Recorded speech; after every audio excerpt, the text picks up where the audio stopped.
best late-night conservative talk show in America, Sackheads Radio.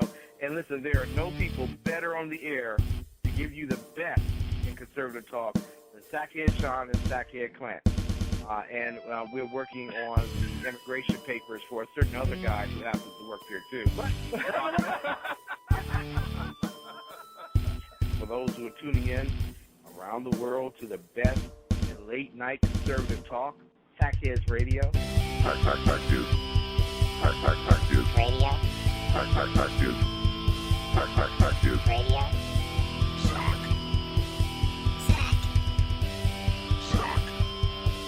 Sack. The best late-night conservative talk show in America. In America. In America.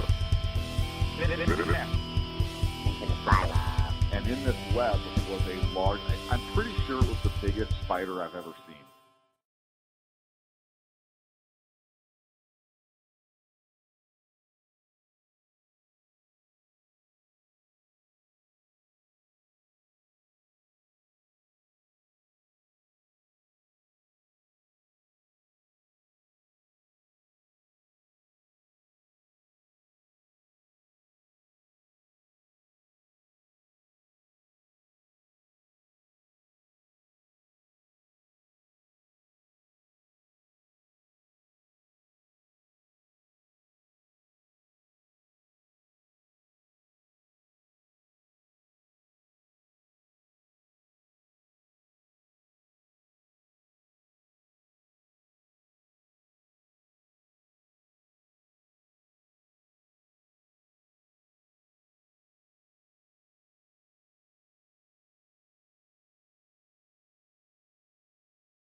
I don't know. I don't know. The guy's velocity is back up. The same coach that worked with Jared Parker to get him back, because he came back also, is working with Zito now. Right. And his velocity's back up again, and I guess some of the breaking balls he's throwing, some of the curveballs he's throwing is nasty, but went back to his fastball, curveball, and combination, and so who knows? Well, and we've seen that out of other pitchers, though. We've seen that with other pitchers where they've taken a year off or something to that effect, and they've built some strength, they've built some elasticity back in their arm, and they come back. So, you know what? I hope he has a good year. He's one of those guys. He's signed to a AAA contract anyway, so the Nashville Sound will be able to. I need to go to a game. Yeah. Like in Nashville. Yeah, let's do that. Let's find a way to make that happen. Okay, mostly because I want to spend some time on Music Row with my cowboy boots. Either way. We can also go see a Nashville Sound game. Okay. We could, yeah. You know me, I'm always down Now, to the world just heard you commit. Dude, I said yes. What else do you need from me? That's what I need from you, is a commitment. People don't commit anymore. They break them. Yeah, well, I don't break it. You almost just said you don't commit. Now, you see what you did there? Well, you know what? You had a Freudian slip. You had a Sean slip. With what happened with Liz tonight, it's hard to commit to anything. Right. And if you listen to Ken's show earlier, you know what happened with Liz Laura. So, I mean, anything is, everything's up for grabs right now. Not Liz.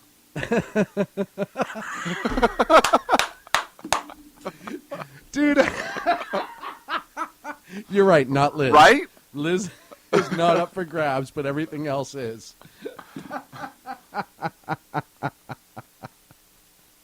Oh, that was worth every single moment of it. I'll tell you what, folks. No, good night, ladies and gentlemen. That's it for us. That's all you get out of us. Get. That was a good one. Oh, man. Well, there's not a lot to talk about this week, so that's good. I was going to say, thank goodness for slow news weeks. Right. We're not getting into anything yet. Just simmer down over there, Warhorse. Hey, you know what? I can't see the board. I don't know the times because I'm sitting in Sacco's chair. And it's throwing me off. I don't like it when you do that. I know. Right? It's almost like we each have a side of the studio. We have our spot. We do. Right? And to put it in terms for folks who may not understand the importance of the dynamic of situation, like physical location within a studio for continuity and flow of material, it's like you have your favorite side of the bed. Mm-hmm. Right? Mm-hmm. Whether you're with somebody or not. And if you're with somebody, they have their favorite side of the bed. You just kind of work that out. And one person sleeps on one side and the other sleeps on the other. And when that gets thrown off, everything gets messed up. I equate it to like a pod of killer whales. We hate whales. Right, but that doesn't mean that this isn't true. It Okay. just means we don't like those whaley bastards. Right. With their fins. With their fins. All and willy-nilly in the ocean. cone teeth and seal-eating ways. Oh, look at me. I'm a whale. Look, I can swim. I'm a killer whale. Big old mean killer whale face. But they all have their certain spots in the pod when they're swimming, right? So Everybody can relate to my story. Nobody is listening to your story right now. I'm just filling time. Nobody knows pod. What are you even talking about right now? Podcast. Don't we do podcasts? We do podcasts, Okay. and we have a spot in our podcast. Other than that, I have no clue what I'm talking about, to be honest with you. Right, which is amazing to me. Why? Because I don't know. Go ahead. Why was it so weird having me here? Not here. Not here. Not here. Well, I started a show this week. You did. On WNJC in Philadelphia. And we congratulate you. Thank you very much. Sackhead's radio show wish to formally congratulate Sean. Oh, thank you. Sackhead Sean Thank on you. His new venture with the show. So we'll be breaking up. Papers are... Oh, we're not. No. Oh, we're not. No. Oh, I thought this was a breakup show. No, this was not a breakup Oh, show. I had it billed as our breakup show. Oh, really? No, because I don't know how to do that. Right? Right. That would No, if you require were me gonna bill knowing how to do something- social media. Right. And we all know how I find out about things with Sean laughing at me. Well, laughing and pointing as it should be. Right. So, yeah, no, I'm on WNJC in Philadelphia, 1360 a.m., and I'm pretty psyched about that. Is that the time? 1360? No, it's actually 12 p.m. on the East Coast and Okay. 9 a.m. on the West Coast. Anyone who knows me, it's ridiculously early. No, that is. Yeah, it's sad. It really is. Like sad. you have to wake up by 8:45 I do wake up that early, to prep the show and get everything up and running. but it's awesome. And I'm really, really glad to be on there, and I'm having a good time with the show. I had some great guests this week. And tomorrow I have Cammie Foote, who's an Inyo County clerk recorder here in California. Yep. And she's going to be covering one topic that's very germane to Philadelphia. Like the Jackson? Yes. Okay. Regarding voting. So that'll be good for tomorrow. And another topic she has to do with voter integrity and not voter integrity. That's the first one. Second one has to do with a grant that she's working on that's being partnered with other states and other counties that'll really make the government more accessible. And I'm excited that you have her on your show because she is an amazing, amazing person. Brilliant woman. She is. Brilliant. She really is. She really is, and she is so down to earth, which is awesome. And she is one of those people that serves for the sake of service, Loves to serve. not for the sake of power, which Right. is another thing. When we talk about that here on the show all the time, and she is one of the very few out there who is like that. So. Listen to the show, check her out, check Sean's shows out, but she is an amazing person. So that'll be a good show. Yeah, no, I like I said, she's awesome. And when you hear from her, it's funny talking to her how refreshing she is. Because, like you said, she lives to serve, and that's why she got into being the clerk recorder. She doesn't do it, like you said, for the power. She's just very, very genuine, which is an odd thing in politics. It shouldn't be odd, and it shouldn't stand out. but it is odd and it does stand out. So join me tomorrow morning on the West Coast at 9, but on the East Coast at 10 p.m. there, 10 a.m. in Philadelphia. 12 a.m. Can't do math today. That's not math, that's time. I can't do time and math. I can't do time or math. Or any such things. Or any such thing. What? I don't. Just time. It's a time thing. We're trying to drink some beer. Okay, here we go. There you go. Does that feel better? Much better. What's our first topic? We're not there yet. Okay, good. I want to talk about the Secret Service, actually. Oh, the Secret Service. What? Well, no, nothing's a secret with them lately. It seems like everything's really coming out. It kind of belies the name a little bit, Secret Service. What are you talking about? Well, there was the testimony the other day. Right. And it really got summed up last week when you had the two agents drive into the gate, intoxicated in a company vehicle, if you will. You know you are screwed when both Democrat and Republican representatives on a congressional panel grill you. Yes. Right? No, exactly. When they're both on the same side, if you will, and they're not fighting each other. Particularly in this current administration and Washington atmosphere. In the most divided, if you will, politically divided. Oh, I will. Oh, you will. Groups that we've seen in a long time in Congress. So when you sit down in front of them and both sides of the aisle are staring at you with daggers and getting ready to breathe down your neck and literally high-fiving each other, I thought I saw that.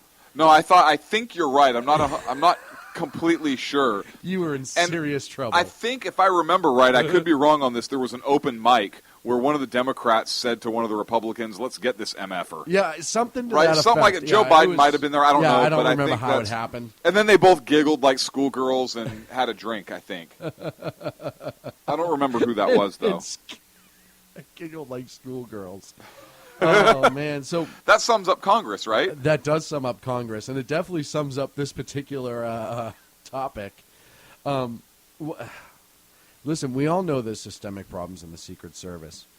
And one of my questions is, how far back has this been going? Is this something that, because they're under a little bit of a microscope, that these things are getting blown up when they used to get kind of swept under the rug? Or has it just run so amok over the last 5.5, 6.5 years that agents are not taking their positions seriously, and the only way to actually deal with it is to have a few drinks and drive into the gate of the White House? That's really my question in all of this. So, look, when my favorite quote, dude, you're their boss. Yeah. Did you see that one? No. I watched most of that hearing, too. Oh, yeah. How did you miss that? Representative Chris Stewart from Utah told Director Joseph Clancy, dude, I can't make this up. That's like, I am leveling with you right now. Like, this is kind of a big deal. Right, like I just grabbed you by the scruff of the neck. And you're like, dude, you don't have to earn their trust. You're their boss. They're supposed to earn your trust. Truer words were never spoken. So if a congressman says to a director of the Secret Service, dude. I want to interview that congressman, and when he comes on, I'd be like, dude, that was such a great line, dude. Seriously, dude, you, nailed it. No, you know what I want to tell him? Is I want to say, hey, why are you so culturally insensitive to use a term specific to California? No, they have dude ranches when in the you're Midwest. in Utah. I almost said RuPaul-taw. RuPaul-taw? What? I almost said Rutaw. I'm writing that one down. RuPaul-taw. RuPaul-taw. That almost takes some serious stones in his own right to call the head of an agency dude. Yeah, especially the Secret Service. Because you don't end up the head of the Secret Service just for showing up. The previous administrator did. But this one, I think there was a little bit more of a vetting process. The only thing better would have been if he said bro. Bro. Yo, homie. Dude, seriously. Dude, bro. Check it out. Man. My biggest question, and there's somebody I want to talk to about this, Dan Bongino, who ran for Senate, but he wrote Inside the Bubble, Life Inside the Secret Service. He was a former New York cop who became a Secret Service agent, eventually moved up to the President's Protection Team. I would love to get his take on all of this and how much it has changed in the last few years. And really, is the Secret Service just kind of falling apart? Like, is it? Well, they made the tapes of the incident disappear now, supposedly, right? Yes, I've heard that too. Like, all of a sudden, they're just not being found. Well, no, they erased them after 72 hours, right? Right, and nobody thought right? Nobody thought we might want a copy of that at some point. What about for an administrative hearing? Well, what about for the most transparent administration in the history of the country? Right. It's funny how important things and documents disappear left and right. Like, let's just start running down the list of things that we can't find that we kind of need. Lois Lerner's emails, Hillary's emails. Now there's going to be questions about a couple of other things. Right. No, but it's Secret Service's policy, right? Yes. According to 72 hours, maybe. Yeah. Congress was hours. Congress. Well, yeah, because you're not going to discover a serious event. You would know within 72 hours. Exactly. Right? I was just going to say that. What if you had, and I don't know anything about this, so if I'm wrong, somebody correct me. But what if you were looking for somebody that was maybe, I don't know, what do they call, like casing the joint or something like that, more than a week earlier, and something happened, and now you can kind of look and see, like you can go back and look at the videos and stuff like that. I mean, wouldn't that be doesn't that make sense? I think so. Dude, but seriously? Dude, you're their boss. Dude, you're their boss. But on the heels of all of this, the Secret Service has the stones to ask for $8 million to build a replica of the White House. What? So that they can train their agents. Right? Like, so here's what I think they're trying to do. They want to build a White House, $8 million, taxpayer money, so they can train their agents to respond, I guess, right? But you can't recreate everything exactly. Well, I mean, furniture changes, right? But so here's the thing, or I came up with an alternate explanation. Oh, goody. Do they want to build the replica White House and then get all their agents just smashed and then show them where they should drive to avoid all security cameras? Hey, guys, just so you know, in the future, this is probably the route you want to take. That might actually do you a little bit better there. Right.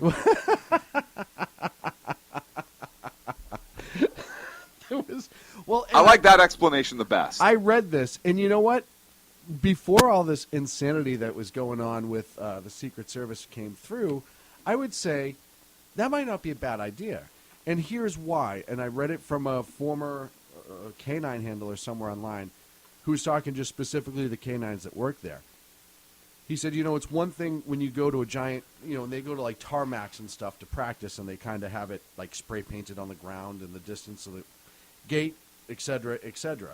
But he said, it's very different for the dogs when most of your tracking is going to be through grass and stuff like that. It has something to do with their nose and how they smell or whatever. When you train on the same thing, the hard tarmac all the time, and then you go to the grass, the smell would be absolutely different. So 8 years ago or 6 years ago, if they had said, hey, to better protect the president, we need to build, and we'll let other agencies use it to train, whatever, it doesn't matter why, I might be a little bit more okay with it. Yeah, you're right. You know what? We should have the best protection. We spend a lot of money for our military for training, and as we should. There are certain things when it comes to defense, and especially the safety of our president. I absolutely agree that it needs to be done. That being said, right now may not be the best time to come asking for help. These guys, these people in the Secret Service right now would probably use it to see how many stripper poles they can fit. Right. On which particular portion of the White House, right? They want to do, I think, a mock-up of the north area. And, like, where they could stash beer.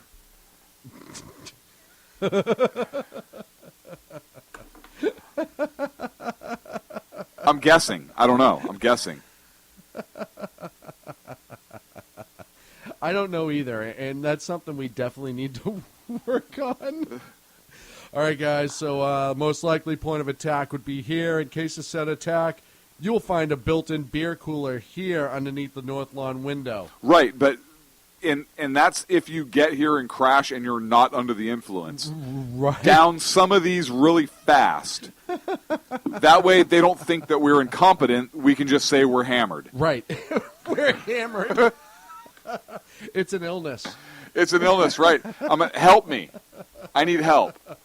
You sure? Because you seem like you're stone cold sober. No, I'm not. No, because that would be a training and performance issue. Right, exactly. And I don't want to get terminated or written up. Who's that? Oh, that's Bubbles. She's the mid-watch Secret Service person that you've never met before. Right. Where does she hide her gun? Because I'm pretty sure I Why- can see her pancreas from here. Is that glitter?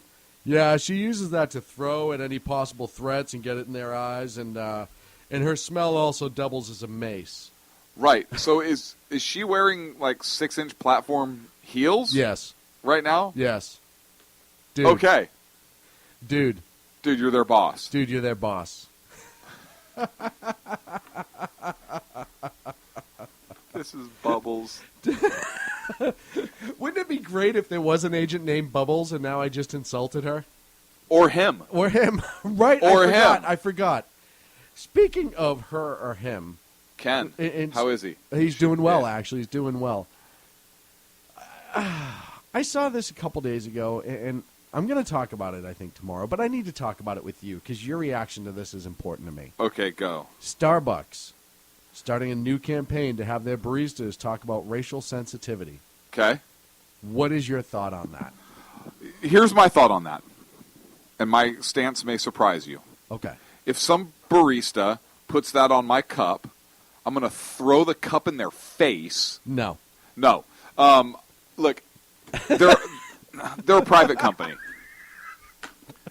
They can do what they want. Right. I have a choice as a customer not to go there, particularly since Dunkin' Donuts is going to be opening locations near here. Yes. Right? I mean, there are other Yes. coffee establishments I can go to. I don't have to frequent Starbucks. No.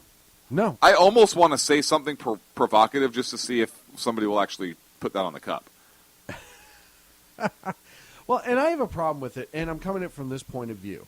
And hear me out. I spoke to a barista today at Starbucks about it. True story. And I said, well, what do you think? And she's like, first of all, this is the first I've actually heard of it. She's like, so you would think that they kind of would send something to us before that. She's like, second of all, I'm 23, and I don't think that I have the right to tell anybody anything of what to do in their personal life. And the fact that my company's now going to force me to possibly have an uncomfortable conversation, I kind of think that's wrong. See, I think they leave it up to the individual barista if they want to. I don't think they have to have that conversation. Right. Right? It's if they want to. But still, just... And I look at this from a totally different angle, and hear me out. I think this is just a big publicity stunt. Okay? I think Starbucks is capitalizing on the racial tension in this country Okay? and trying to make themselves look like a good guy. Okay? And now you're going to have some 24-year-old hipster with skinny jeans on telling you that you shouldn't order cream in your coffee because it's racially insensitive. No, he's not. Because I'll tell him to go screw himself. I'll tell him to go screw himself. I'm the customer. I'm always right.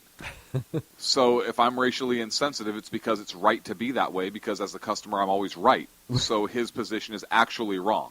I just want to walk in and be like, hey, give me a black coffee. Right. Well, you can already go into Starbucks and order a tall, hot blonde. Right. Right. And nobody thinks twice about it. And nobody thinks twice about it. Why isn't anybody So why can't you talking say, about hey, that? give Think me about what a war on women that is. Right. And how racially insensitive. Why is it I can't say I want a tall, hot blackie? Yeah. Right? Well, that's a contraction of black coffee. That's not racially insensitive. It's a contraction. Jason brings up a good point, too, is this kind of broaches illegal immigration because that can be considered racially insensitive as well. Right. Like, it does open the door. I didn't even think about that. And This is going to open the door to baristas getting told to F off a lot. Thank you, Jason. Yeah, there's going to be a lot of angry people. A lot of it. And Starbucks could lose business as a result. I think so. I think this is I really gonna hurt do. them more than help them. And if you looked at Twitter today, I wish I pulled a bunch of them up. There was some great responses to Twitter about this, and it's called Race Together is the Starbucks movement. So check the hashtag Race Together on Twitter. A lot of people are having a field day with this, as they should. Right. There's a quote too. You know Bill Crystal from the Weekly The Standard? comedian? Oh, yeah. The comedian. Right. Did I almost say the Leaky Standard? You almost said the leaky standard, I'm sure. Which is that problem that you had cleared up a few weeks ago. What? Thank goodness. That's what I said. I had to sit across from you. I'm like, really? Oh, man. But he tweeted out a tweet early this morning, said, breaking news, British Prime Minister Cameron, in a close re-election contest, has called the White House to ask Obama to intervene against him. So that... That's great. I think that's tweet of the day right there. I really... And we are going to talk about the election, so I don't want to upstage it, but yeah, oh man, Ag in the chat room says the leaky standard is Carville. Thank you, Mary, who's been listening to me all day and listened to us tonight, and I really appreciate it. I hope she has a great night. I'll tell you, Washington's just a bloody mess right now. If it's not the Secret Service, it's emails. If it's not emails, it's us sticking our nose in where it just doesn't belong, and then not sticking our nose in where it does belong. It's a little frightening, to say the very, very least. I really, really hope, and I've been saying this all week, and I don't know why this has been bothering me this week, but I really hope that the Republicans and the conservatives begin to legislate for real soon. They won't. And that's what's so bothering me right now. They won't. Did you see Glenn Beck actually just said he's out of the Republican Party? He will not give any more money to the Republican Party, not a dime. Yeah. He's out. He says, quote, I've made my decision. I'm out of the Republican Party. I am not a Republican. I will not give a dime to the Republican Party. I'm out. That's big because, through Glenn still stayed a Republican through a lot of this, and he's had problems with the party for a long time. He did, and he's always been a conservative. But he's stayed with the Republican Party with the thought process of, hey, listen, we can change it from the inside. Yeah. Right? If we get it, we can change it from the inside. And that's the party, in his opinion, is so screwed up. And it is. Hardcore. And it is. No, I'm not disagreeing with him. No, I know what you're saying. But from his perspective, it is so screwed up that he wants out, and he's done. I don't blame him. And I think you're going to I applaud him. Yeah, I do. I really do, for standing up for his belief system. I've said this a lot. There's a lot of things that Glenn says I don't necessarily agree with, but I respect the man. Like 2 + 2 is 4. You battled that one. It's 4.5 if you base it off of just a simple line rule. You battled that forever. Again, we'll go over the graph with that later because I used physics to prove myself right. Right, but the problem is you don't even know what physics are, right? You thought it was Tinker Toys. It worked Toys. in my favor. And it is Tinker Toys. It is. It's the off-brand of Tinker How do you Toys. think I learned physics? Right. Tinker Toys and connects. Right, with the little windmill thing. You know what those windmill plastic pieces were great for? Putting them in the spokes of your bike, so you didn't have to ruin Dad's playing cards. Right. Right. I still ruin the playing cards just because, but that was a statement more than anything else. I didn't necessarily have to do it. Right, 52 card pickup. Old man, I'll show you 52 card pickup. One at a time in the spokes of my tires. Slapjack, huh? Yeah. Too funny. Yeah. Now look at, instead of 52 cards, you have 104, old man. Yeah, I know which card I ruined. I'm not asking for sevens. Oh, man, Go I fish. miss my dad.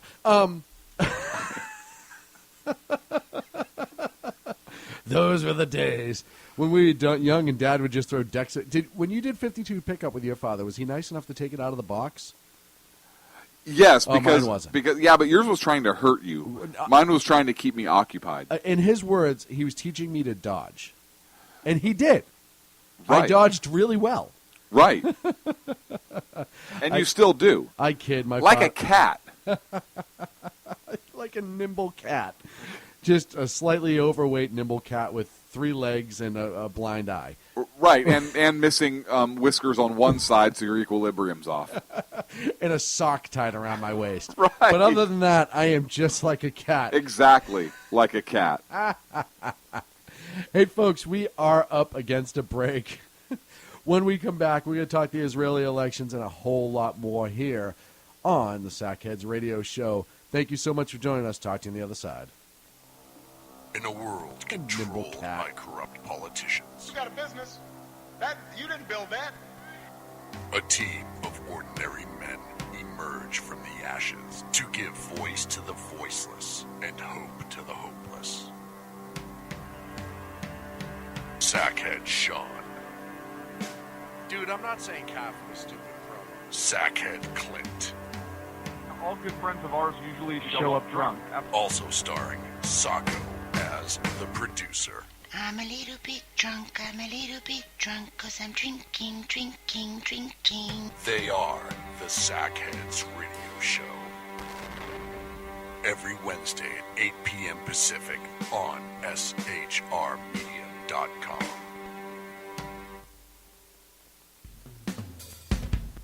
This is Tammy Jackson, inviting you to join me on the Tammy Jackson Show every Tuesday night at 7 p.m. Pacific on the 405radio.com. Put down that remote and tune into the show that covers politics, guns and the Second Amendment, religious liberties, sanctity of life, the military, and more. I host newsworthy guests and work hard to be a conservative radio show that's not like all the others. So save Tuesday nights at 7 p.m. Pacific for me, Tammy Jackson, on the 405media.com. Who listens to the Andrea Kaye Show? Let's find out as we eavesdrop on listener Roger Johnson in Encinitas. You know, if our policy is going to be bring any child who comes across the border with coordination, we got to take them in. Okay, so apparently Roger fell asleep in the middle of my brilliant political tirade, and now he plans to sue me because I put him on the air, sleeping. Obviously, he's a liberal. Snoring, not an option while listening to the Andrea Kaye Show, Tuesday mornings at 11 on Financial News and Talk. You know I'm right. Y'all know I'm right. Hello, I'm Matt, a student at Hillsdale College. Here is Hillsdale President Larry Arnn on the continuing relevance of the Constitution. Many argue today that the Constitution is outdated because it addresses problems peculiar to the 18th century. Some parts of the Constitution do read rather quaintly. Consider the injunction against titles of nobility in Article 1, Section 9 of the Constitution. But is that so outdated? The purpose of the injunction is to prevent the government granting special privileges to some for partisan reasons. This strikes at the heart of the rule of law. The crony capitalism so common today is a place where the government bestows favors and tax dollars on some businesses to give them a leg up over others. This is exactly the kind of thing the Constitution was meant to prohibit. The Constitution is not so outdated after all. This Constitution Minute was brought to you by Hillsdale College. To join the national conversation on the Constitution, go to constitutionminute.com. And we are back here on the Sackheads Radio Show. Thank you so much for joining us this evening. Man, I'll tell you what. Yesterday, and it tells you just how horrible exit polls are, and it also tells you that mainstream media especially screws things up, if you will, in this country. Anyhow, I'm not saying it about Israeli mainstream media, but if you had looked at the news yesterday, earlier in the day, you would have thought Netanyahu was in just such serious trouble that there was no way, or at least the party, there was no way they were going to pull it out. You were hearing how the Arab base was all fired up and they came out to vote, how the left in Israel was fired up and coming out to vote, et cetera, et cetera, et cetera. And then, not handedly, but he ended up winning by a pretty decent margin, or the party did. And thank goodness, because I was sweating it, because I don't care what anyone says, Netanyahu is the man that country needs at this time, and in the future. And, it would have really been ridiculous to me to have anyone else in that seat. And any other. I know he has to build a coalition, et cetera, but let's face it, he is a major part of what keeps that country safe. So it was a squeaker, if you will, but not surprising that the party regained control. And, there's so many things coming out now about the Obama administration having hands in the opposition and trying to push for the opposition, which is just frightening. That we once again, this country has a tendency to put their hands in where it doesn't belong. And everything he touches turns to the opposite of what he wants. I mean, look at Egypt. Look at what happened with Egypt when they put in the Muslim Brotherhood. And all of a sudden that fell apart. No, that was an Arab Spring. Oh, I'm sorry. That was the Arab. Right. Hold on. Let me check my notes. No, we pretty much installed. No. Check your notes again. It was the Arab Spring. And that fell apart. And it wasn't until correctly elected president of Egypt that it's starting to restabilize what was a really stable country in the region, and was a partner of Israel as well. So that now we have the Israeli election, where there are words that there was international money that was seriously trying to influence the election. Now there's huge look at voter fraud that's potentially coming out. And I was reading an article by Pam E. Legler, and I'm sorry if I mispronounced the name. I haven't seen it before, but it's everyone's saying that the administration, our administration, had boots on the ground during this election, and they were trying to rally against the Netanyahu and the party. So,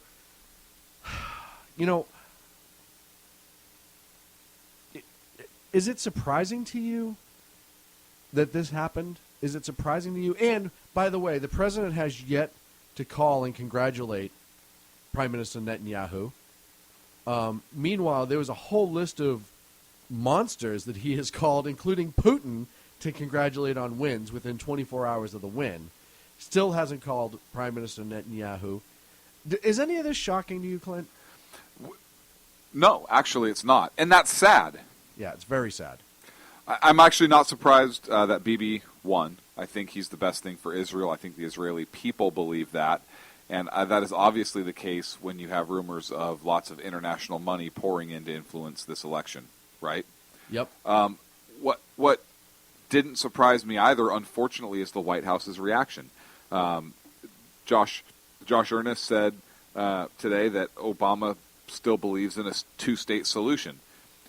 So Netanyahu wins, and I think what Netanyahu said yesterday, no, he does not believe in a two-state solution. Yeah, I think it was before yesterday, 2 days ago. Right, now. Okay. Recently. But still. And so the White House comes out and makes that statement, President Obama still believes in a two-state solution, a slap in the face, obviously, and a direct conflict with what Israel's prime minister just said a couple days ago. Mm-hmm. So I think it's a clear statement. Didn't call to congratulate him like you said, which is just really and we talked. It's classless. Huge. It's classless. Huge lack of class. It is our closest ally at all, or it should be. And you can't even call. Listen, I don't care. All right, say you're the president and you don't get along with Netanyahu as a person. Let's just say your personalities don't mix. Right. You still act like a leader and pick up that phone and you call the leader of our allied nation, one of our closest allies, right, a country that we have supported for years and will continue to support whether this administration wants to or not, and you say, hey, congratulations. Don't have time to chit-chat, but I just wanted to make sure that good for you. Congratulations, and hey, I look forward to working together. Yeah. Something to that effect. Hey, it was a close one, but you pulled it out. Beer later on me. Something. You do something. Like literally on me, BB. I'll pour it all over me, and right? I don't know. Right. It's something. Something. But and Ernest also basically talked down about the Likud party. Yep. Netanyahu's party, because the party was talking about, hey, there are concerns about the amount of Arab voters turning out, but I think that concern was more almost like in our country, and I'm not saying all Arabs over in Israel are illegals, but hey, there's going to be a huge Arab turnout for the vote. We obviously do not want a two-state solution. Are these legal votes? Would be part of that concern as well, which there's voter fraud coming up, so that's obviously not a stretch. But Ernest says the White House is deeply concerned about that language. Really? About what language are you deeply concerned about, and why is it any of your freaking business? Right. Right? Right. It's not. That's none of your business whatsoever. It's none of your business now, listen, at if all. Israel wasn't letting certain groups vote, and they were, using armed force or something like that to keep certain groups from voting, etc., then I could see why we would have concern. Right. As an ally, as a nation we support, if they had done something like that, then yes, you need to step up and you need to say, this can't happen, etc., etc. And you have to actually say, etc., etc. No, well, yeah, that's why I put that in there. Okay, I'm just making sure our listeners understand that you have to say that. I'm pretty sure that's standard ambassador talk right there. No, it is. It's standard issue. It's almost like that's one of those things you write down in ambassador school. Kind of like, do you remember when Crash was teaching Nuke about what to say? Right? We got to take them one day at a time. I'm just, right? Et cetera, is one of those ambassador things that get written down much in that same manner. Baseball's here when we're making Bull Durham references. Oh, absolutely. That's awesome. Absolutely. And I found a list, and somebody in the chat room was nice enough to link this, of people that the president had congratulated within a few days of winning the election. In 2012, it took President Obama just a few hours, and this is from Breitbart, to congratulate Muslim Brotherhood candidate and then Egyptian President Mohamed Morsi. In 2013, it took Obama a full week before he called Netanyahu to congratulate him, a week, and then hours from Morsi. In 2012, Obama called Putin to congratulate what was most likely a rigged election and with everything else that was going on in the region at the time. In 2013, Obama broke 3 decades of silence to congratulate Islamist Iranian Prime Minister Hassan Rouhani. And in 2012, Obama congratulated former Saudi king on his heir, Prince Salman, and so on and so forth. So it's not like we don't do that. It's not like he's never done it and he's like, hey, you know what, that's just not my thing. Okay, if you've never done it with any other country, I wouldn't care. But you've done it. Right, but you broke 30 years of silence to congratulate Iran. I want to know, does Iran have pictures of him doing something? Because I cannot believe, and I know this isn't the topic for this, but I just can't believe how much this president is into Iran all of a sudden. Like all of a sudden, Iran is like the new hot girl in school. Like he's just all up in their Kool-Aid. And doesn't know the flavor. It doesn't know the flavor. Doesn't know the flavor at all. Absolutely. Ken will like that reference. But I digress. Please continue. I'm sorry. No. No, not after your little tirade.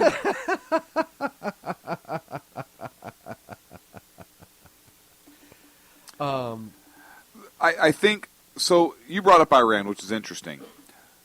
So I'm wondering, and I've kind of been thinking about this today a little bit, and it hurts a lot when I think a little, but what is Netanyahu's win going to do potentially with the discussions with Iran?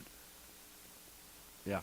Because Israel, under Netanyahu, will not stand or wait around for Iran to get a weapon. Two things, right? That other in charge. What's that? Two things won't happen while Netanyahu's in charge. Iran will not get a nuclear weapon, and there won't be a second state with Palestine. Exactly. Those two things are a done deal. Exactly, and both of those things are what the Obama. Well, I don't know about the first one, but the Obama administration certainly wants a two-state solution. Yes. And I really don't think they're worried about Iran having nukes. Israel has nukes, correct? Yes. And look. Part of me really believes, or I have to at least wonder, if the Obama administration, look, they believe in redistribution of wealth. Redistribution of everything, right? Right. So if Iran has a nuke, or excuse me, if Israel has a nuke, it's not fair that Iran doesn't have one to defend itself. Right? I wonder if part of the negotiations... I wish this didn't make as much sense as it does right now. How scary is that, right? Like, this is insane logic, but you can put the president, you can put that thought in his mind. It's like out goldfish in the cafeteria in elementary school. Yes, I wonder if these nuclear talks are, so, you have 2 million barrels of oil. We have 1 million. We have 200 nuclear warheads. You have 0. We'll give you 100 nuclear warheads, so we each have 100, and you give us another X number of barrels of oil, and we'll be even with oil and nukes. Is that good? We hope that works out for you. Right, the negotiations. And it's not a treaty, it's a trade. Right, it's and, straight and up Congress can't do anything about right, that. which is why they're saying that letter was illegal. It all makes sense now. It all makes sense now. Look, we just solved the conspiracy of a lifetime right here on the Sackheads Radio Show, ladies and gentlemen. And the scary thing is, as ridiculous as that sounds, you actually kind of make sense of it. Yeah, isn't that weird? Right? It does make sense. And it shouldn't make sense. And again, that's how little faith I have in this administration. Right, and we're not saying this is we're not saying it's true, or that we believe that that's a conspiracy that's happening necessarily. We can't confirm it right now. But I love throwing that caveat at the end of things. But that is just it's so ridiculous. 12 years ago, 10 years ago, if we had this discussion, it would be, no way, that's ridiculous, right? It's so ridiculous, it just might work. This thing is so crazy, it just might work. But I wonder if, I honestly wonder if something in the back of the administration's thought process isn't that they almost want Iran to have some capability in their twisted mind to be able to defend themselves from an aggressive Israel with nukes. Well, and listen, if the what do you think of that? If the roles were reversed, what do you think of that line of thought? If the roles were reversed, and Israel was the great aggressor, as they like to make them out to be, and Iran was truly a peaceful nation with very, very little resources and was in dire need, and a good nation, a nation of good leadership, good standing. They haven't been the problem children that Iran would be, and have been for years now, since 1977, 78. Then I would almost be willing to listen a little bit more. I wouldn't necessarily agree, but you'd say, okay, you have one nation that's threatening, kind of like, let's take North Korea and South Korea. That's a really good example, right? Right. I don't know. I don't know what your example is going to be, so I'll just agree with you. One nation under God just wants to annihilate another nation. You have North Korea wanting to unify South Korea and essentially annihilate anyone that doesn't want to be part of the unification. And Iran just wants to completely wipe Israel off the face of the planet. Yes. Right. So, and then go after the great Satan. Well, yeah. I mean, you have to you listen, you don't just start with the great Satan. You got to warm it up a little bit. You know? Right. So you start with, wouldn't that be the ultimate irony if... I see what you did there. Iran-y. I caught that. I'm here all week, folks. Wouldn't it be the ultimate irony if we... I'm sorry, I think that's great. Anytime we talk about Iran now, I have to use that phrase. It's got to be ironic. Ironic. Irony. Ironic. If we pushed forward, or the administration pushed forward with this Iran deal, and before Obama was even out of office, they fired the first nuke, or snuck a dirty bomb into Israel and ignited it, or something like that, and I ask that question seriously, and it's frightening to me to think, but they're not. And listen, I trust Netanyahu and Israel's intelligence enough to know that they're close. Too close for comfort. And do we want to give them that little bit they need to push it up over the edge? No. And well, no, obviously not. But that's a question I'm asking the administration. Oh. Sorry, that was... I thought you were asking me. You were looking right at me when you said that. Apparently nobody in the administration thought about this before, which is bizarre to me. But do you want to be the president? No. Not you specifically. Let me finish this one. I'm sorry. You're looking in my eyes. I'm sorry. Do you want to be the president who allows Iran to get a nuclear weapon and create a bigger problem in the Middle East than what is already there? And the answer would seem to me to be no. Hey, wait a second. You can't answer a question that I answered and then answer it the same way. Sorry, I had to do the thing with the stuff and then move things around. Yeah, why? This administration scares me, and I really want to know what Congress is going to do, and if an agreement or a treaty is reached. And we defined treaty last week on this show, and see if Congress is going to have the fortitude to step up. I don't think they will. I don't think. I have zero faith in this Congress right now. Particularly with how they handled the whole funding Homeland Security and immigration, et cetera, et cetera. Yeah, I think we're going down a bad path, and I think we're in a lot of trouble. You brought up something interesting about sneaking in a dirty bomb. You see the rail, like the high risk rail shipments, were like for the checks of the trains coming in. They were like, yeah, some really bad stuff could have gotten in because we never would have known. Right, because we weren't checking the rail system per protocol. And as a matter of fact, the folks checking that, or who were supposed to be checking that, yeah, they weren't even trained on how to do it right with the equipment. Did you see this report? No. You didn't? I thought this was actually leading to a joke, and now I'm just depressed. Why would I joke about something so serious? Because it's the Sackheads radio show, and we have a tendency to do that from time to time. Right, we're just a complete here every Wednesday at 8 p.m. Pacific on the SHR Media Network. Wow. You know, it's funny how we have money for Homeland Security to ride the Amtrak train and look for people. Maybe that's why they didn't do it. They weren't using the tools they were supposed to use. They were riding Amtrak instead.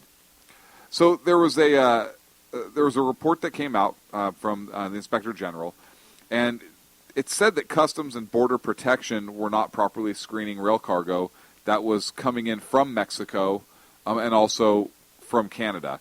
And the best part is that they said weapons of mass destruction and, quote, potential instruments of terrorism could have come into the country, which is perfect. Depressing and perfect all at the same time. It's perfect. According to this article, and FoxNews.com has the article under threats, watchdog, potential instruments of terrorism could be slipping into U.S. on rail shipments. It's a pretty good article, but according to Border Protection or Customs and Border Protection policies and the article here, they weren't properly screening the rail cargo, and they couldn't say for sure whether they did the right thing by releasing various high-risk shipments. Well, you know, in the United States. So their policy, Border Protection policy, requires the inspectors to use, quote, large-scale, non-intrusive inspection equipment, end quote, that are supposed to scan the shipments and then flag them as high risk, and they're supposed to check them also with other things like, you know, detect the radiation meters. I think that's what they're called. But they failed to do this. They failed to follow protocols, and in some cases, some of the agents were not trained properly in the use of the equipment that they were by policy supposed to be using. Oh, good. And according to the IG report, there was a sample of 254 high-risk rail shipments from 6 different ports that were processed through 2012 and 2013, the fiscal year. And in 23% of the shipments tested, nearly 1 in 4, the officers used incorrect targeting data. No kidding. Yeah. Well, that's just loverly. Yeah. And wait, the best part. Oh, it gets better. The report said that the agents did not always use the required radiation detection equipment, and they missed that 72% of the time.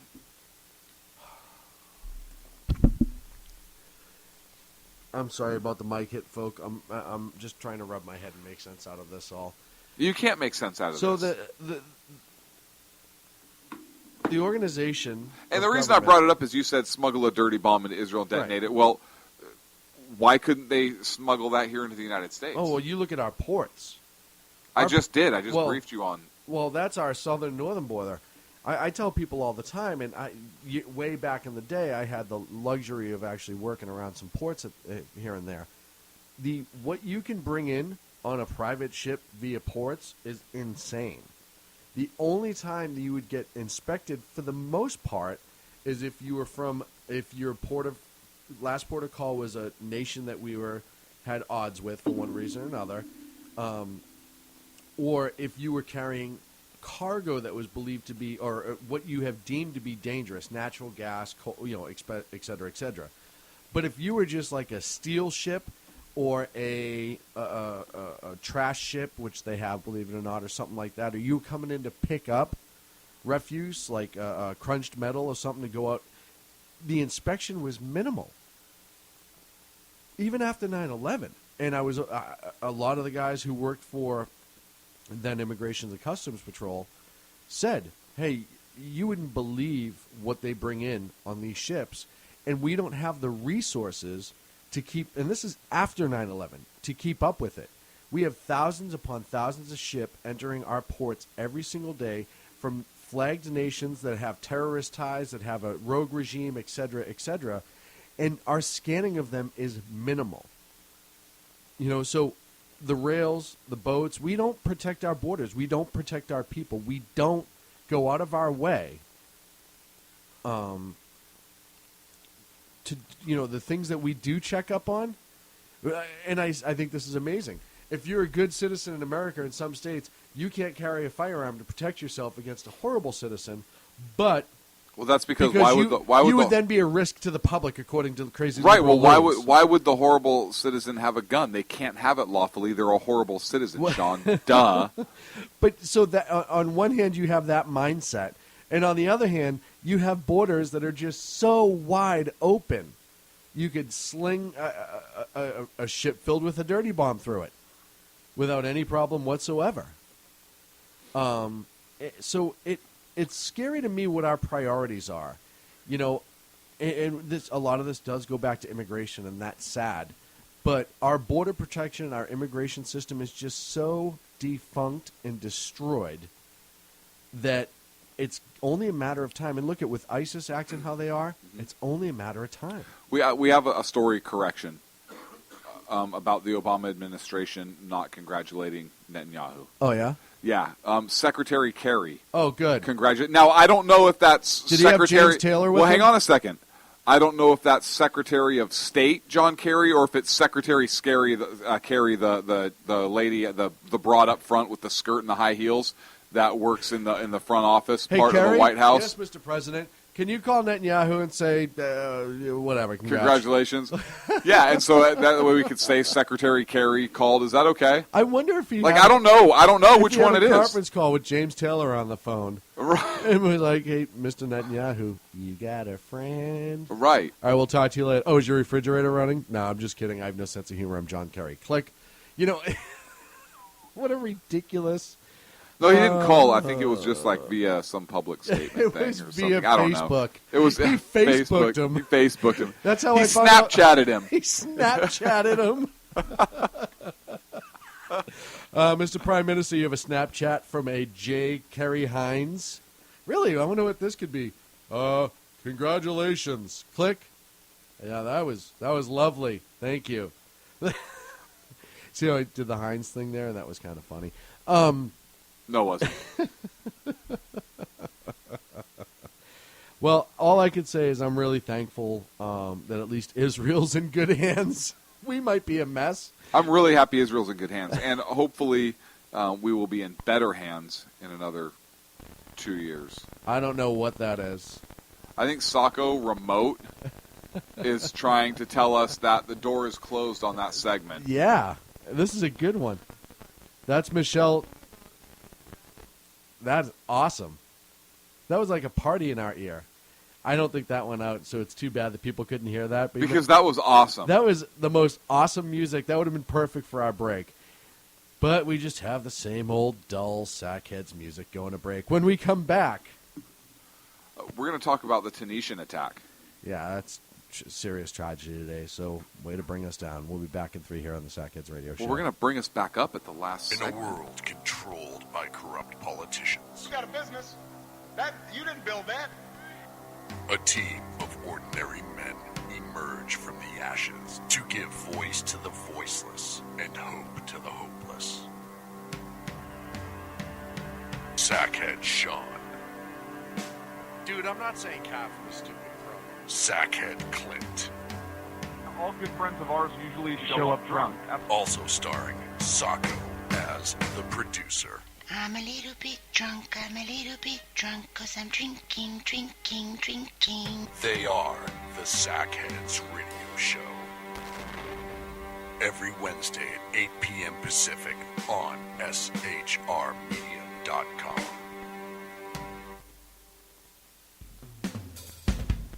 This is Tammy Jackson, inviting you to join me on the Tammy Jackson Show every Tuesday night at 7 p.m. Pacific on the 405radio.com. Put down that remote and tune into the show that covers politics, guns and the Second Amendment, religious liberties, sanctity of life, the military, and more. I host newsworthy guests and work hard to be a conservative radio show that's not like all the others. So save Tuesday nights at 7 p.m. Pacific for me, Tammy Jackson, on the 405media.com. Who listens to the Andrea Kaye Show? Let's find out as we eavesdrop on listener Roger Johnson in Encinitas. You know, if our policy is going to be bring any child who comes across the border to coordination, we have to take them in. Okay, so apparently Roger fell asleep in the middle of my brilliant political tirade, and now he plans to sue me because I put him on the air, sleeping. Obviously, he's a liberal. Snoring, not an option while listening to The Andrea Kaye Show, Tuesday mornings at 11 on Financial News and Talk. You know I'm right. Y'all know I'm right. Hello, I'm Matt, a student at Hillsdale College. Here's Hillsdale President Larry Arnn on the continuing relevance of the Constitution. Many argue today that the Constitution is outdated because it addresses problems peculiar to the 18th century. Some parts of the Constitution do read rather quaintly.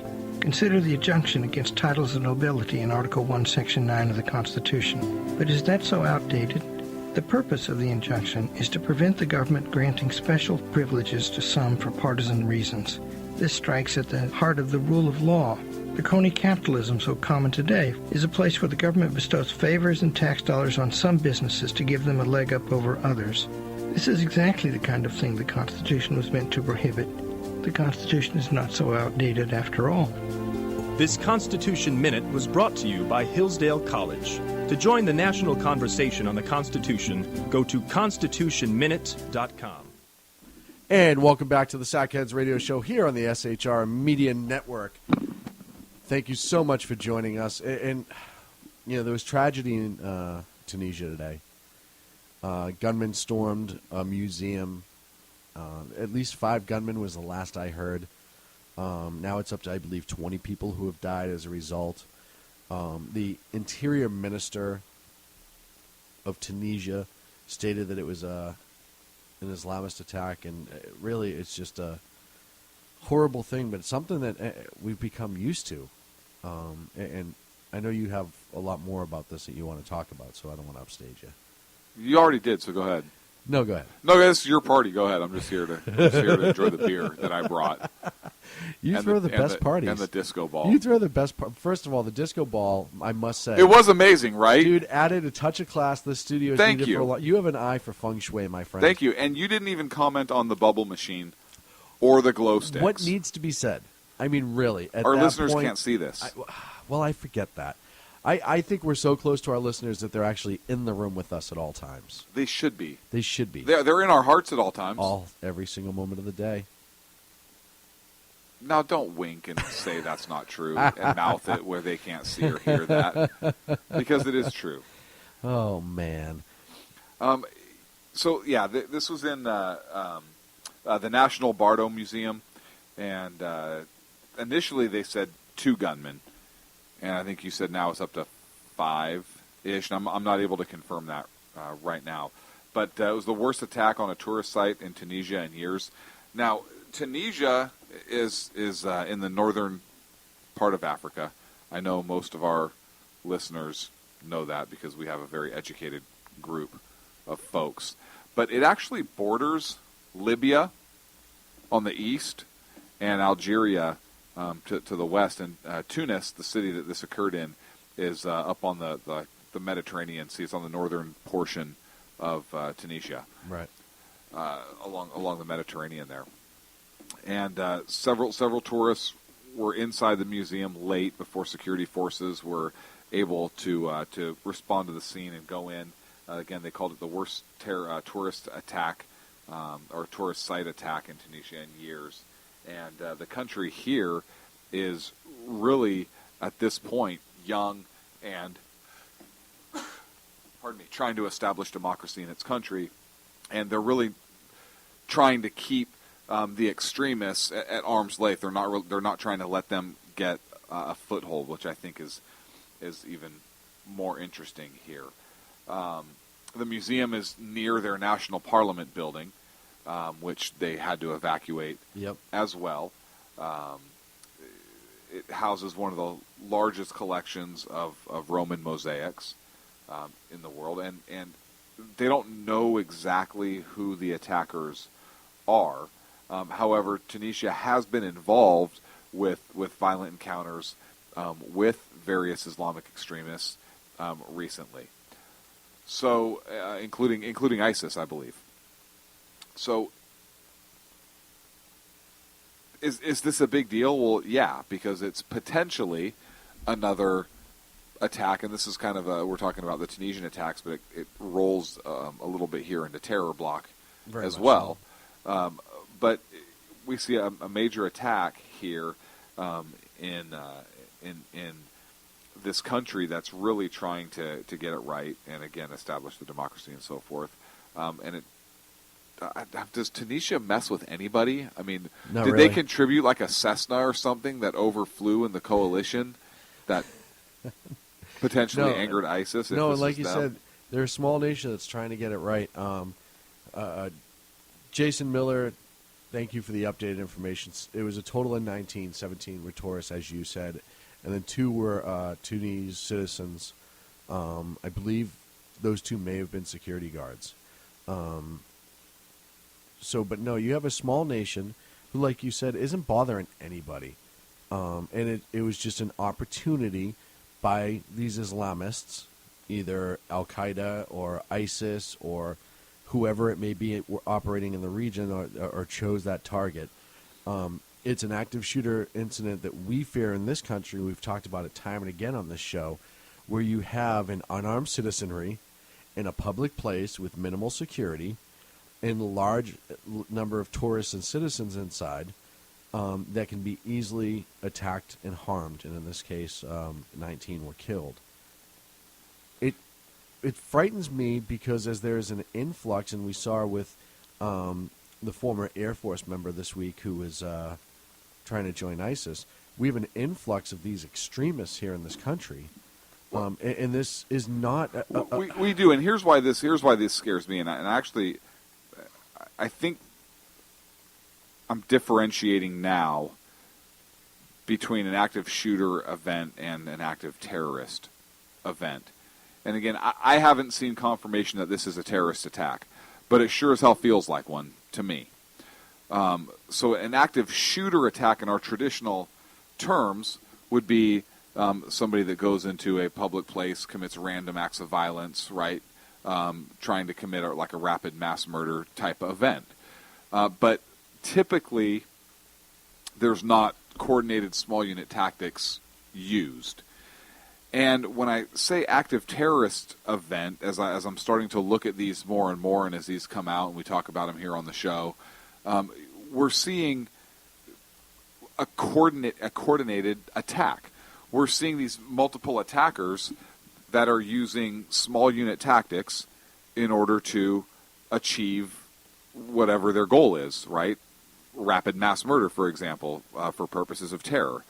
And we saw it in France, how they exited the vehicle, and it was talked about ad nauseum, right? Advanced law enforcement attacked them, got back in, moved. They were moving and shooting. They were obviously trained. We saw it in Mumbai, India, when the Mumbai attacks happened there, and potentially we just saw it in Tunisia today. Well, and this is completely unconfirmed. I just got this breaking. There was a incident in Sweden where a man just walked into a bar with a machine gun, and I don't know if it was a solo or not. But they're saying multiple fatalities. This is just coming in literally as we speak. We had a shooting in Mesa, Arizona today here as well. Yeah. I don't think it was terror related. Right. Well, this is very out of sort for Sweden, though. This sort of incident. Right. So, but what I'm concerned about here is more of a new emerging tactic that the terrorists are using to commit these rapid mass murder events, for lack of a better term, right? Right. It's this active shooter style, but with a twist, with the tactical element involved, and which makes it 10 times more frightening. It really does, and here's another reason why it makes it even more frightening. There is a movement in this country right now, as we're seeing this new threat emerge on the global level. There's a big push in this country to demilitarize the police. Some folks have this view of in some cases disarm of a militaristic police, right? Which is not the case in this country. If anybody thinks that our police departments are militaristic here in this country, I invite you to go live in other parts of the world like Iran. But they don't like them having armor vehicles, for example. Again, armor is defensive in nature, folks. Let's apply logic. Oh no, I've seen armor transform into these robots. No, that was a toy that we played with as kids. Okay, sorry. Yeah. I'm pretty sure I saw it though. So here's what has me concerned in this country and why we bring up these world events. And well, what does it really have relevance here in the United States? Well, because it could very easily happen here. We know the terrorists want this to happen here, and so my concern. They've called for it time and again. Right. My concern for it happening here and having a very mass casualty incident here in the United States is because, one, this trend of small unit tactics being used to commit rapid mass murder events through coordinated attack, meaning coordinated amongst the attackers themselves, who seemingly train together, work together, operate together, right? They kind of understand how they maneuver and work and can fight as a team or as a unit, whether it's 2, 3, 5, whatever it is. And then this other push simultaneously within our own country with rampant hatred for law enforcement right now. So you have major public relations issue and trust issues from members of the public, and real or perceived. Right. Okay. And it's certainly not being helped along by anybody in the media or anybody in California with any kind of say or in any position of power. Combined with some of those same folks and even another group, even some libertarians, I'm sad to say, that want to not disarm the police but make them carry, say, pistols only, or no armor, or no body armor, because or whatever the ridiculous argument is, because it looks too intimidating and militaristic. Yet who's going to respond to this threat at a local museum or at a museum in San Francisco, right? The large Golden Gate Park, right, and the museums there. Who is going to be responding to those incidents? And how long will that incident go on for if you have to have the military respond to take care of it? Because 2 police officers with pistols are not going to be able to effectively stop 2, 3, or 5 armed terrorists that train together. Even 2 with some military training and right, rifles. and rifles. Not going to do it. You don't bring a pistol to a rifle fight, right? So this is what has me concerned right now, and I think that you have to look at both of those things simultaneously, because we have to have the law enforcement capability to be able to deal with this international terrorist threat when it happens here. Because, folks, the flip side of that means the federal government has to do it. Right, and they're going to have all the power, and The flip side of that, if your local cops don't do it, and those armored vehicles and those rifles are not maintained under local control with a police department or a sheriff's department that is answerable to an elected mayor or elected city council folks or an elected sheriff, or at state level, the state legislatures or the governor, and they're immediately available for deployment, if you have to rely on the federal government to address that threat, do you think they're going to stage those resources in every municipality or every jurisdiction? There's no way. Right. And what happens if you do cross into a tyrannical government? And I know the left goes, "Oh, now you just now you're just barking at the moon." Right, but we don't even have to go there, right? Right. Do you want the federal government coming in and dictating local authority, superseding local authority, taking over, establishing rules, establishing control points, establishing anything, whether it's for a short period of time or an extended period of time? They were. Through the why is it we have Homeland Security uniformed agents riding Amtrak trains? Right. Or driving in vehicles on city streets or on freeways. Well, and then you look with the latest, the new trend with this, the federal government overseeing the training of certain police officers that's starting to happen.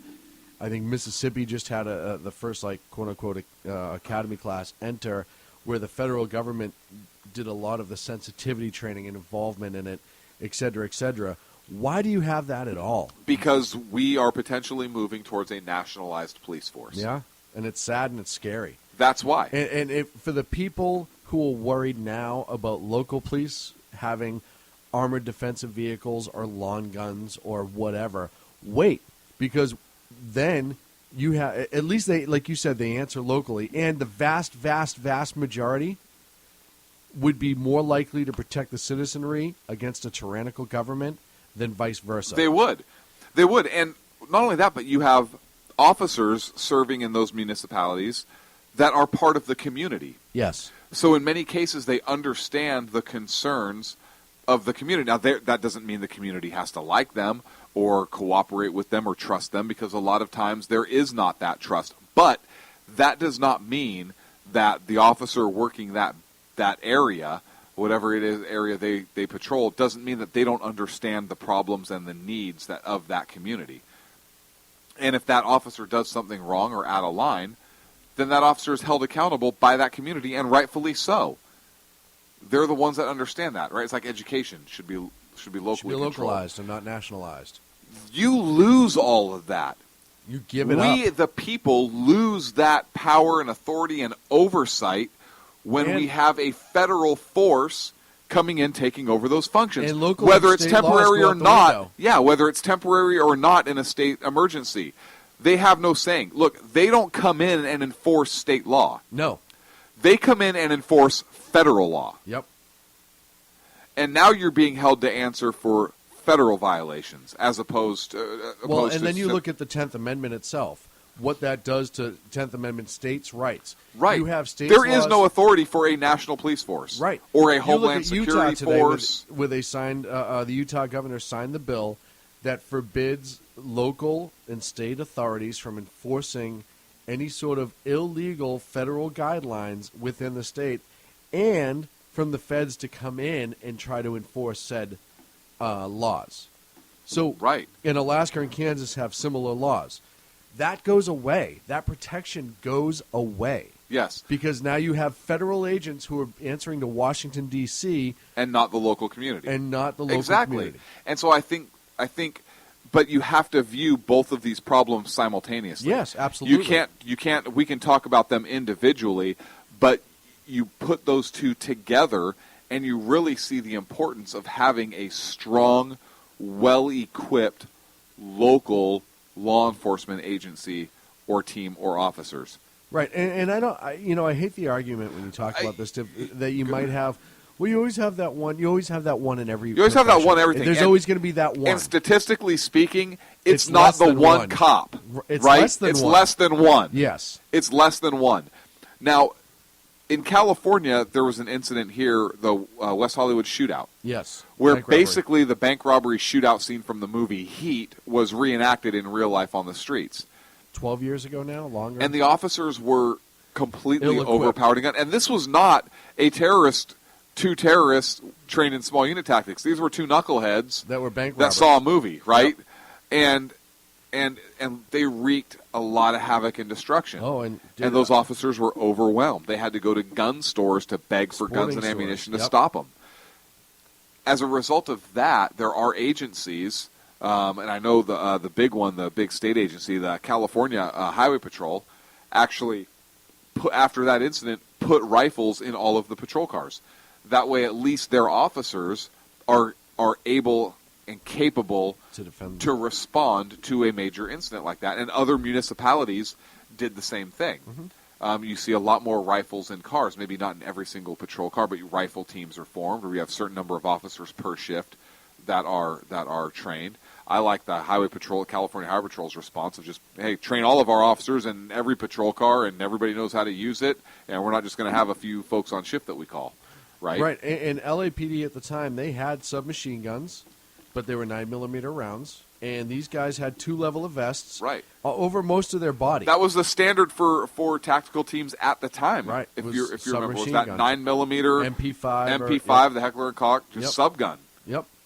Which was a great weapon inside, right?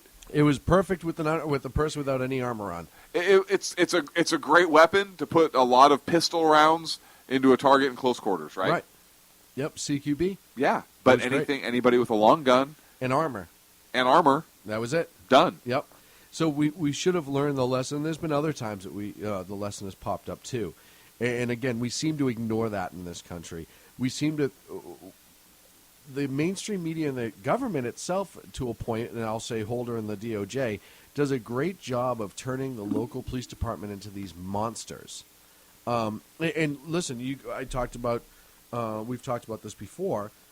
Look at Ferguson. You had witness number 101 being the only witness out of all of them, 101. He was witness number 101. That means there was 100 before him and more after him. Was the only person who said that Michael Brown put his hands up and said, "Don't shoot," after getting shot at. His statement was that Brown was walking away, for those who forget, put his hands up, turned around, and stepped back at the police officer with his hands in the air saying, "Don't shoot, don't shoot." That was the narrative that was run in this country by everybody in mainstream media when everybody else told the truth, and that was not the case. He was actively attacking the police officer. And as we found out, what was being told is true was 100% false. And look at what the damage that did to the view of police in this country by a majority of people. And then the Justice Department comes out and talks about how horrible the system is over there and it's racist, and why do they have these ticky-tack laws like walking in the street? Hey, guess what, J.A.? It doesn't matter. The states and local municipalities can pass those laws. If they don't want people walking in the street, well, guess what? They're not going to let people walk in the street, right? If they don't want you to fart in your front lawn on Sunday afternoon after 2 p.m. because church groups come door to door and it's rude, then they're going to pass that ordinance. It's not the federal government's job to oversee that. And so this report was completely infuriating and, in my opinion, helped contribute to the violence that we saw recently in Ferguson, including the fact that we got 2 more officers shot. Right. But all of this, to bring it back to Tunisia, again, you can't look at these events one at a time. And I bring the whole law enforcement community relations thing into the mix just to show that one issue is a very serious threat to the United States. And who's going to deal with that threat? It's going to be your first responders, your local law enforcement. That's Always. going to the fire guys are going to go climb ladders and wait for the fires and put them out and help with emergencies and so forth. Right? Make tri-tip for everybody. That's an emergency. That is an emergency actually, and they make tremendous tri-tip. Yes. But the law enforcement's going to respond to that, and I'm very concerned with how that's going right now in our country. And that's kind of how those two kind of melded together. It's not that we got off topic, but they actually do connect. And I was doing some research, and this is from the BBC. The Tunisian president vowed to fight terrorism without mercy, so they are calling this obviously it's a terror attack, but officially the Tunisian government is actually saying that it is terror. earlier Okay. in the day with the Prime Minister saying it was an Islamist, so it's Islamist terror. And speaking of that, ISIS, we really don't have a true terror block tonight, so we'll just kind of roll this in. Did you see it came out earlier this week where the Kurds are saying that ISIS used chemical weapons against them? Yes, I did. Which is weird. I didn't think there were any chemical weapons anywhere Nowhere in the Middle East to be found. Right, Bush lied. Right, Bush lied. And Yeah. people died, remember? Right. I remember Bush lied, people died. So where did these chemical weapons come from? Ooh. Did they Well, you can't miracle trust them? the Kurds. No, You can't trust those you can't Kurds. trust the They're Kurds. only on the forefront and giving their lives essentially to protect that entire region and going to do it with vim and vigor and to protect their homeland and their livelihood and the surrounding areas. People don't realize the importance of the Kurds in this battle. The Kurds are what is keeping this battle at bay. The Iraqi government still is not up for it. They're starting to get in shape, it looks like, the last few weeks, but they're still not up for this challenge. It's the Kurds. So when they allege that the ISIS is starting to use chemical weapons, we need to consider that a reasonable belief. We need to say, as reasonable people in a reasonable government, okay, if our only ally and the only people that are bringing the fight to them are saying this, and there's got to be proof, I'm sure they're not dumb enough to just randomly say this, then we need to go forth and investigate this further and help them out more. Where do we go from here? Well, I've said before and I've said again. I mean, I know the answer to that. We've talked about it before, right? And how to prepare ourselves. But I fear that we are so short-sighted in this country as a whole. And I know that the president has asked for Congress's authority, which I was very pleased that he did, to fight ISIS. But man, how about an all-out declaration of war? And then get our NATO allies involved. Right. No, I think we need to absolutely get involved. I think that we need war. Yes. There's no other way to stop them. No, I agree. I'm sorry. Yes, I firmly agree that we need to declare war and move. And while that's starting to warm up, we need to give the Kurds as much support as we possibly can. Look you have people from all over this world who are going to join the Kurds. I read a great article about 8 former British military members, most special forces, who have gone and joined the Kurds' fight against ISIS to try to stop it before it gets back to Britain. You had the gentleman from Australia who was a military member that had died recently over in the fight with ISIS. And you have more and more and more. And listen, like I said, I know a former Marine that if he could figure out how to go fight with the Kurds, he'd be there tomorrow. For a litany of different reasons. And he says that time and again, and because it's the right thing to do. And a lot of it was the ground that was lost and the lives that were lost in Iraq after we pulled out, that ISIS took over. And how many Marines lost their lives and military members lost their lives to take that to begin with. And now it's gone. So, you know what I mean? There's a lot of people who want to help the Kurds, and that's something we need to be doing more. And by help the Kurds, I mean we should have people on the ground standing next to them helping the Kurds. And it's sad. It shouldn't Training the Kurds. Train the Kurds, arm the Kurds, give the Kurds some armor. Let's get things going. Let's roll things up. It really is time to do the right thing. And listen, if we don't bring this fight to them, this fight is going to be brought to us. Mark my words. It will be here before we know it. It's already showing up, and I can't wait to see what happened in Sweden. I can't wait to see if it was another attack or not, or if it was just a localized, non-political attack, if you will.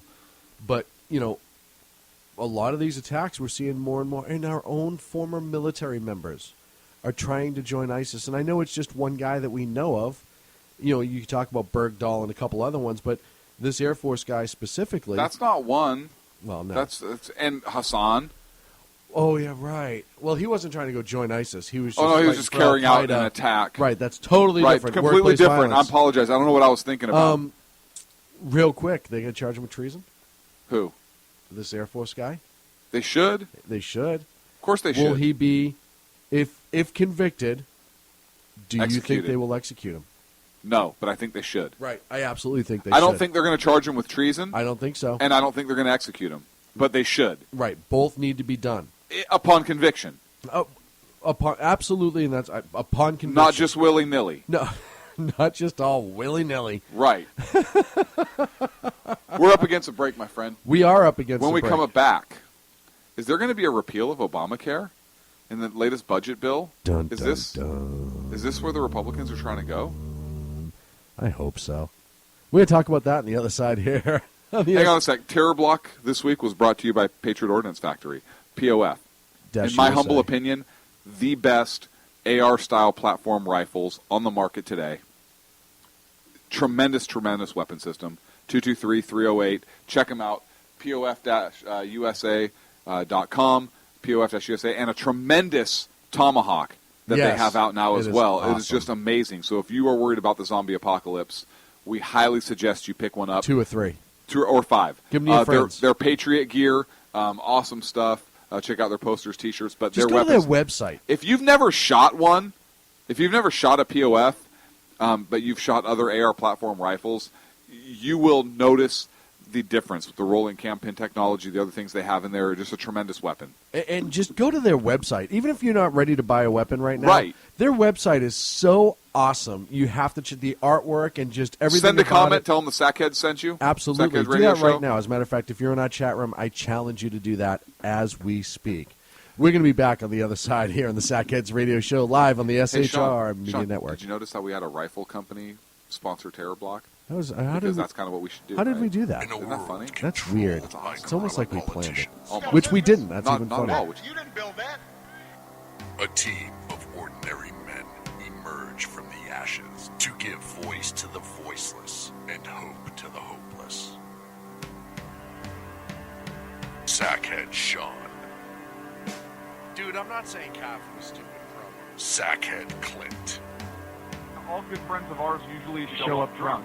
Also starring Sacco as the producer. I'm a little bit drunk, 'cause I'm drinking. They are the Sackheads Radio Show. Every Wednesday at 8 p.m. Pacific on shrmedia.com.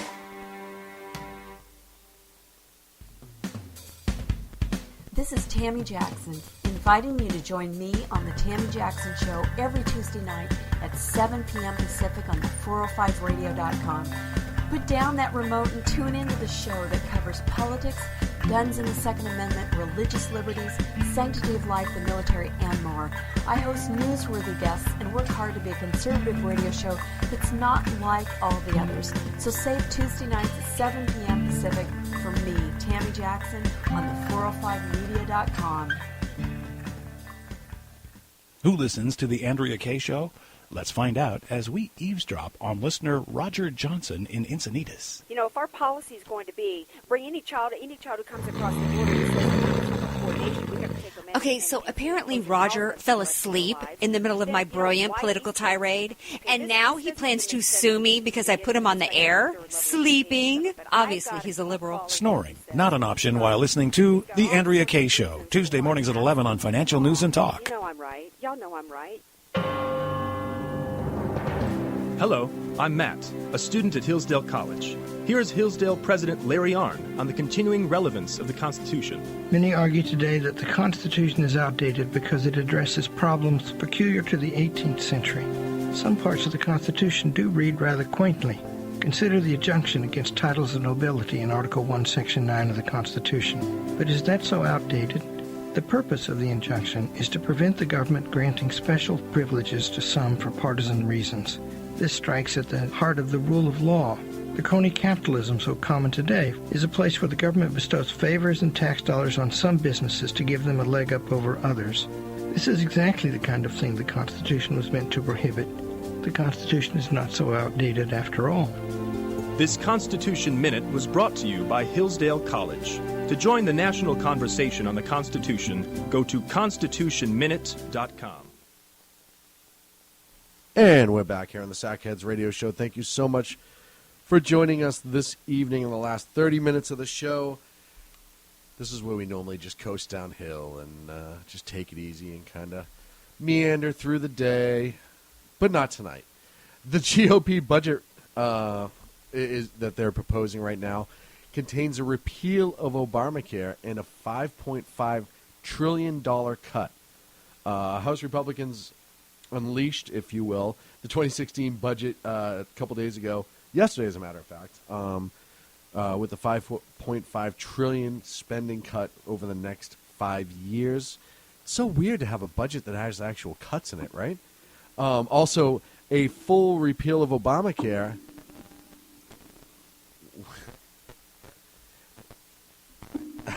A full repeal of Obamacare, as well as an overhaul of the Medicare system. This is huge, and this is why I think it's huge. And correct me if I'm wrong. This is the first time a repeal of Obamacare has come out that's had a decent alternative with fixing Medicare.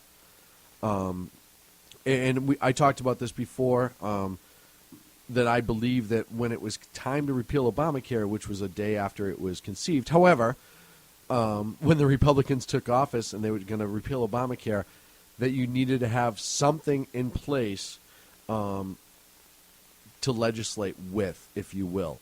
You need to have some sort of plan in place, and it's good that they're starting to do that because I think that shows the voters that it's not an anti-Obamacare thing, which I think the voters understand that it actually is. Because it is. It is, but it's most not, of the country hates it. Right, but I think still. So let's call it what it is. I think a lot of people still think, though, that they're repealing Obamacare because it's Obamacare. Because no, they're of the repealing person, it because it sucks. Well, because of the person versus the bill. I don't think so, because most of Americans agree that it's horrible and it should be repealed. Right, but most people still get mad at the Republicans. I think the Republican. I think that's hype in the media. A lot of that, and I think it's the Republicans being scared of their own shadow and say, "Oh, people are just going to be mad at us because we don't have anything to replace it with." So no, I think that's something the Republicans did to themselves. I think if they completely got out of it. Now, am I saying that the medical that it didn't need some reform? Yeah, it did. I think it needs a lot less regulation. Yes. Let the free market figure it out. Right. Right, well, don't have insurance exchanges that are closed by state borders. Have it open, but I don't know that you have to replace it with a whole new package, right? With new regulations and new things to put in, and I don't know the specifics of what's in it, so I don't want to speak out of school. But I don't think this argument of you need to repeal and replace the entire thing. You don't need to replace it. You need to repeal it and then open it up to the free market principles and let the market sort it out. It seems easy to me. But then again, we have a small little thin few sheets of paper that established our entire system of government, and we're passing 13 laws. billion sheets of paper later for one healthcare system. Right, and we're passing laws that are so ridiculously overcomplex that, I mean, if I can give the Constitution to my 10-year-old daughter, and have and her read she can front to back. explain it to me, Yep. how our government works very, very clearly. Right. This established the greatest nation on earth, and my 10-year-old can tell me what it means. And she is smart. No, she's not. No, she is. She's actually very, She's very smart. She's very smart. But that's not the point, right? So no, she's not. The fact that she can explain that, and we have laws now that takes attorneys and lawyers years to sort out through lawsuits and challenges and explanations and briefs, is completely ridiculous. We should write a constitutional amendment requiring all legislation to fit on the size of a postage stamp. That would be so great. Only because I'd love to see it when they go in front of Congress to present it, trying to read it with the giant magnifying glass and like a pair of tweezers. Right. Either that or a 3x5 card. Joe Biden would be like, I can write that sentence. Yeah. I got it. I got Obamacare right here. It involves the word pants and off. It's a law. All in favor? Aye. All opposed? Oh, the ayes have it. Joe, this is a Dunkin' Donuts. And that's law. Have a good day, everybody. look at when this bill was passed, and I know this is beating a dead horse, but when you have Nancy Pelosi stand in front of the nation and say you can find out what's in it when we pass it, that is just so frightening to think that people were behind that. And I don't care if it's a politician on the left, I don't care if it's a politician on the right, one in the middle, someone totally different. If your Congress is trying to pass laws and they don't want you to see it, it's not a good law. And I don't care what's in it. As soon as they find a reason to keep it from the public eye, it's not a good law. Because they're being deceptive with the people that they're supposed to be answering to. They answer to us. We don't answer to them. So that alone is a problem. And then you move on to actually what's in the bill. I mean, that is actually more frightening. What I do like about the GOP budget or proposal is that it calls for specifically a complete repeal of Obamacare. And it calls starting over with a patient-centered approach to healthcare reform. Basically saying, look, we know we have to fix it, but we're going to completely scrap this because it's garbage. But we are going to start over, and basically they're stating their legislative intent is to start over with a patient-centered approach. Perfect. Right? Not a approach from to take the insurance companies' interests primarily to heart or anything else. But hey, here's our intent: to completely repeal Obamacare and to start over, but with the intent that anything we build is patient-centered. Yes. And I'm okay with that. And that's what I like. I like having that language in there because it's clear that we're worried about the patient and the right. citizens. Exactly. And let the free market work it out. Well, and I said this before Obamacare even was passed. There's a few things you could do right now that Congress could do without any problems to improve our healthcare system quickly. Number one, tort reform, especially when it comes to BS malpractice suits. Everyone knows that when you go in to get a medical procedure done, there is a risk that there can be a problem. Now, I'm not saying you should give free rein to the doctors to just cut and paste whatever they want everywhere. Willy-nilly. All willy-nilly like. Right. You know, obviously there needs to be a standard, but on the other hand, you need to cap and be very, very clear about what you can and what you cannot sue for. If you go in for a quadruple bypass and you're told there's an 80% chance that you're not going to live and you die and your family tries to sue for malpractice, no, I'm sorry. They did everything they could. You knew this was a risk when you went in. And the doctor, we found that the doctor's done nothing fraudulent. Right. It just didn't work. But if you go in for that same quadruple bypass and you're told you have an 80% chance of not surviving the surgery and you come out and your left nipple is stapled to your forehead, that's problematic. Right. Or if there's a marble in your aorta, something. Right. Maybe you could sue for that. Because then they were playing jacks while you were out.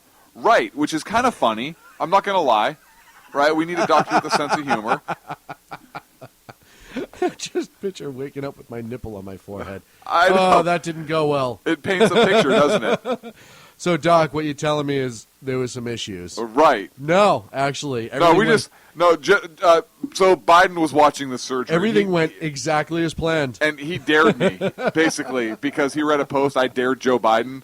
So he dared me to, and I had to do it. I'm sorry, son. So tort reform would drive down the cost that is put on the doctors, their insurance, as well as the hospitals.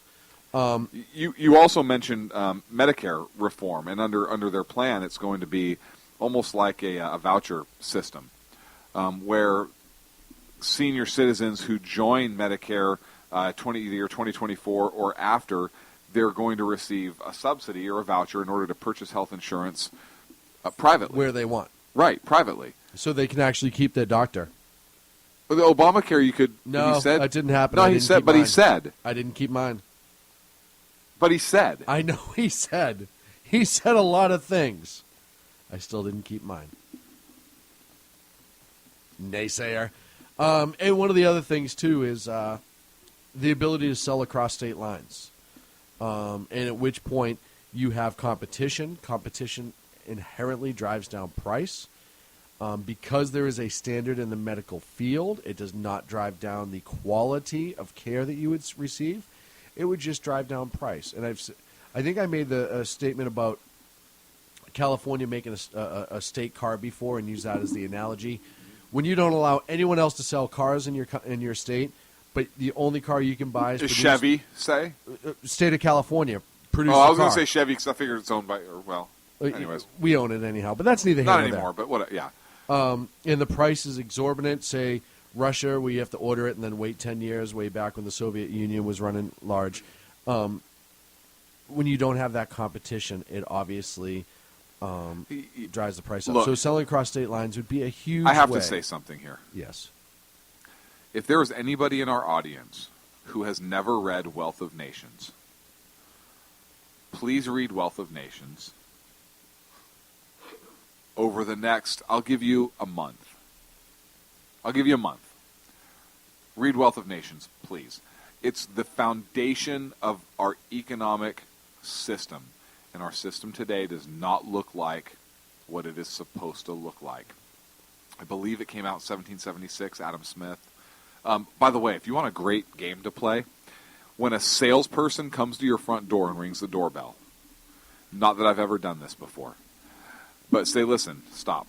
I will listen to your spiel because you are obviously a capitalist, correct? You are a salesperson. You believe in free market principles, sales, and so forth, private companies, right? And, of course, they're going to want to agree with you because they want your ear in your business. And they say, okay, I will listen to your spiel and give it serious consideration to purchase whatever it is you're selling if you tell me who Adam Smith was and why was he important. But you have to sing the Jeopardy theme in their face. No, you have to. That's a must. Because Right, I remember I did that to one guy while you were over at my house playing cards or something. Jacks. Maybe we were playing Jacks, Tiddlywinks. Maybe we were just. I think we were actually just building a fort and getting ready to Oh, it was play. the pillow fort that we did that night. Right, I remember right. that. But remember, we actually got online and we talked a bunch of garbage to those 12-year-olds while we were playing Modern And Warfare. all the kids Remember were that? like, Daddy, can we play in it? And we're like, no, go get back away, outside. kid. We're playing in the. Yeah, I remember Right. that They're like, now. it's 11:30 at night. We're like, we don't care. That was the best right, night go. ever. And the funny thing is, anybody that has any idea of what we are actually picture that. We had a bunch of listeners right now just go, hey, I could see them doing that. I'm not shocked. Right, actually. like not at all. Right, I'm surprised they didn't say they didn't have pants on. Right, which you did. Well, they were my G.I. Joe pajamas. They were the feety ones. Yes. Dude, you know how much that cost me to get made? I had to find the fabric and go find a seamstress. It wasn't cheap. Look, I'm not judging you. I had my Transformer ones on, remember? No, I do. You remember what I transformed into? It's not important. Listen. More than meets the eye. Right. A quick question out of the chat room. Yeah. Should people read Wealth of Nations before or after 50 Shades of Grey? Ag wants to know. Oh, Ag wants to know. Listen, I would say, so I always have a couple books going at the same time, and I would recommend the same for you, right? Okay. So read Wealth of Nations as kind of your intellectual book as you get going, and your personal time, you just kind of want some time for you, read 50 Shades of Grey. Okay. He also had a great book idea called 50 Shades of Freedom, a book with 50 essays and such on on constitutionalism. I'll write one of the essays. Who's the other 49? We'll work on it. How's that? Ag, I love that idea. I think that's an amazing idea. We'll help you publish it. Absolutely. We'll help you publish it, and Sean and I will each write one of the essays, so 48 to go, and I know you'll write one, That's and I know Ken will write one, and Liz Dan Loris Rocher. owes us one now since she's taken, so she'll have to write she's one. Gonna get even she's going to have to write like a few, I think, maybe. Sacco, we don't want Sacco to write one. Well, no, Sacco can write one. It just won't. It won't make the final cut. Right. Right? He's saying we should start SHR Publishing, get into publishing. Yeah. Why not? Look, I love this idea. I honestly do. I love this idea I that think it's a brilliant idea. Ad just had. Actually, my good friend, Big Mouth Patriots in the chat room, Mr. E, who was on the show a few times a while back, he would absolutely be able to write a great one. Yep. So, look, let's farm it out. Ag, if you're serious, let's... Ken's will only count as half, according to Ken. No. 3/5. 3/5? Right, 3/5. Well, in that case... That's more than half, Ken. Give yourself some credit. You know, I hate it when you denigrate yourself like that. In that case, Mysteries would also count as 3/5. Right. So together they have 6/5. They're writing more than anybody else. They're writing 1 1/5 of an article. I have to do an equation? No, I don't want any part of this. What are they complaining about? What are you people complaining about? What do you mean, you people? People in the chat room. Oh, well, what do you think I mean? They're complaining that Ken obviously thinks that he's going to be 3/5. And that's only if it's a bad article. No, that's if it's a good article. That's the maximum points you're allowed. Egg in the chat room says, see that? Once again, all the black people are doing all the work. I think that's a great idea. I think it's a great idea. You know what, Egg? You have my email, and we can collaborate on that. I'm not kidding. I think I was going to include you, but he doesn't. Yeah, have I don't your need to email. collaborate at all. He doesn't have your email. Yeah, he does. It's Clint at SHR. Well, now he has your email. Because he couldn't figure it out before? Ag, I apologize that my partner is calling you less than educated. I didn't say that. You implied it. I'm just saying maybe he didn't see it in the chat room. Right. I'm just saying it went up a while ago. That wasn't a joke. That was a joke. Ag, I'm sorry, buddy. No, you're not. You know, Clint has to turn everything just tawdry and horrible. Well, you're just telling these jokes, blindly throwing things out there. You're not even trying to hide what you're doing.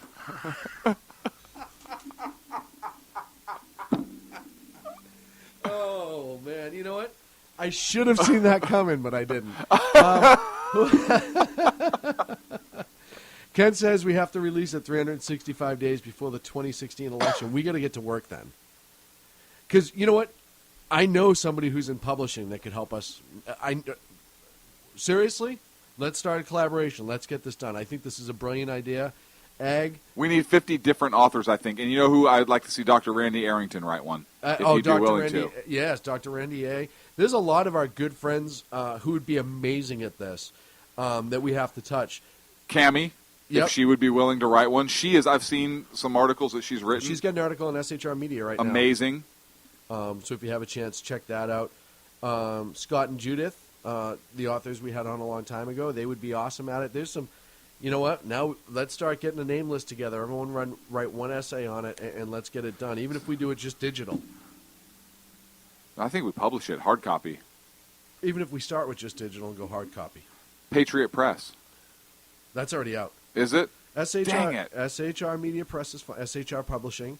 Okay. If we could do a little A in there, we could call it Sharp. No. And an R. A and an R. No, Shop just doesn't. Shop. Well, where I'm from, and actually it has to be Shop. Where Big Mouth Patriots from, it's Shop. Shop. We're wicked Shop. Wicked Shop. You know what? I think this is a brilliant Hey, idea. it is a brilliant idea. We haven't had matchup yet. What's tonight's matchup? Ag v. Ken. I'm going to take Ag. Are you really? Ken is too sweet. Ag's got an edge. I think Ag's got an edge. Do you? Yep, absolutely. I think Ag could take Ken. I have to go with Ken now. Oh. Look, if I take Ag, we're racist, right? Uh-huh. And if I take Ken, it's kind of like the token thing. Uh-huh. But I'm going to take Ken. Because Ken's got more street smarts, and that's not like an urban thing, Ken. I'm sorry if you take it that way. It actually kind of is. So I'm going to go with Ken on this one. Yeah, but see, Ag comes armed with a cane. Right, but Ken is in the D.C. area, so he knows all the underhanded dirtiness and how to play that as well. Ag is in an area that allows rifles and such. Right. So now he also has that ability. But Ken knows how to evade and is actually Nick Fury from the Avengers. Oh, and he also, that makes all the sense in the world now. I'm still sticking with Ag. That's my choice tonight for matchup. Look, I'm still saying that we go as the Beverly Hills Cop characters, me, you, and Ken. Well, I also think that you and I, specifically, should go as the Blues Brothers. Oh, but we decided that a long time ago. That is still, I'm working on my cartwheel. Are you really? Yep. Well, we have to. We actually have to sing, though. Oh, of course we do. Ken, start taking steroids and working out, and you could be Carl Weathers. Ken says, guess what I am armed with? This is a slippery slope. I don't want to answer. I don't want to answer that all. because I know, but I don't want to answer. Well, and Ag's got you here. He says if Ken's Nick Fury, then he's Daredevil. Who's Daredevil? Oh, stop it. Stop it. Don't give me that who's then, Daredevil. Okay, fine. Ken's the Falcon. Oh, no, you already went with Nick Fury. You can't change him. I can change him. We don't need two blind guys running around. Nick Fury has one eye patch. That'd be a mess. One eye between both of them. We can't have that. I reconsidered. Oh, man, this has been such a fun show. This has been a fun show. I love when we end on a high point. The idea of the 50 Shades of America essay is just awesome. 50 Shades of Freedom. Get it right. 50 Shades of Freedom. I apologize. What's wrong Write with that you? down. I do want to talk about a fund that I've been working on in a fundraiser real quick. It's called Give Time to a Hero. It's to raise money for our special operators in the forward on the front lines. It's to purchase a watch for each one of them. It's the watch that they prefer to use, that they have to come out of pocket for. And our friend Greg Phillips and a couple other people have thrown their name behind this. Greg has come up with it and really started to push it forward, and it's just starting to get underway as we speak. It's only less than a week old that the campaign's been open. If you go to fundly.com/give-time, you can donate. Each watch is going to be inscripted, and Greg's dream on this is that every single time one of these operators looks down at their watch, they know that the people in this country are thinking of them and supporting them, and it's a great cause, something I'm proud to be a part of, and something I'm going to continue to work with for the foreseeable future. So Give Time for a Hero. Check them out. Just $5-10. Everything helps. It's a good cause. It's a legit cause, and you have my word on that.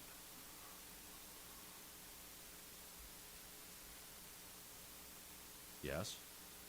I was waiting for you to finish. It's been a great show, my friend. It has been an awesome show.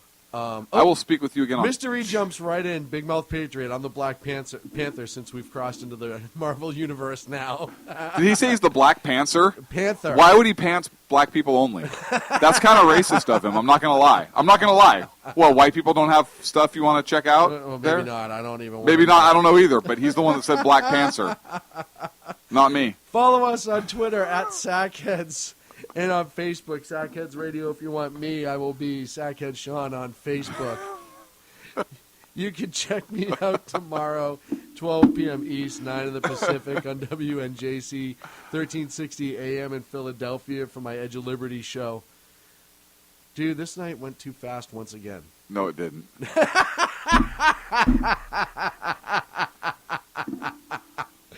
Oh, I need another beer. Yeah, I need at least another beer. We will see you next Wednesday evening. No, I will see you Tuesday. Yes, you will, as a matter of I will fact. talk to you Tuesday. I'll see you before then. I think we'll see before. Either way. We will get it figured out. We will, but we'll be back with you all next Tuesday. Or Wednesday. What is wrong with you tonight? Me? Sacco's not here. That's what it is. Dude, our broadcast clock is all screwed up. What are you, a representative? Dude? Dude. Dude, you're their boss. Dude, you're their boss. They earned your respect. It's just so great. That's entered into the congressional record now. Dude, you're their boss. I could picture that from like a movie. Oh, yeah. Super Troopers. Something like that. Something, right? Something. It was awesome. Hey, make sure you check out on Pundit Press. Ag's going to do 11-minute Unpleasant Blind Guy up. Absolute great piece to listen to. Do not miss it. The Unpleasant Blind Guy from March 18th. Make sure you check out Evan Miller Report tomorrow at 5, followed by the exceptional one, Ken McClinton, right here on the SHR Media Network. Thank you so much. We will talk to you soon. Conservative media done right. You're listening to the SHR Media Network. The best late-night conservative talk show in America. Sackheads Radio. And listen, there are no people better on the air to give you the best in conservative talk than Sackhead Sean and Sackhead Clint. and we're working on the immigration papers for a certain other guy who happens to work here too. For those who are tuning in around the world to the best in late-night conservative talk, Tackheads Radio. Tack dude. Tack dude. Radio. Tack dude. Tack dude. Radio.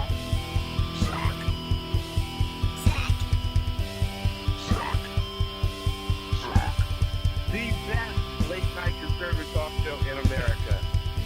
In America. In America. And in this web was a large, I'm pretty sure it was the biggest spider I've ever seen.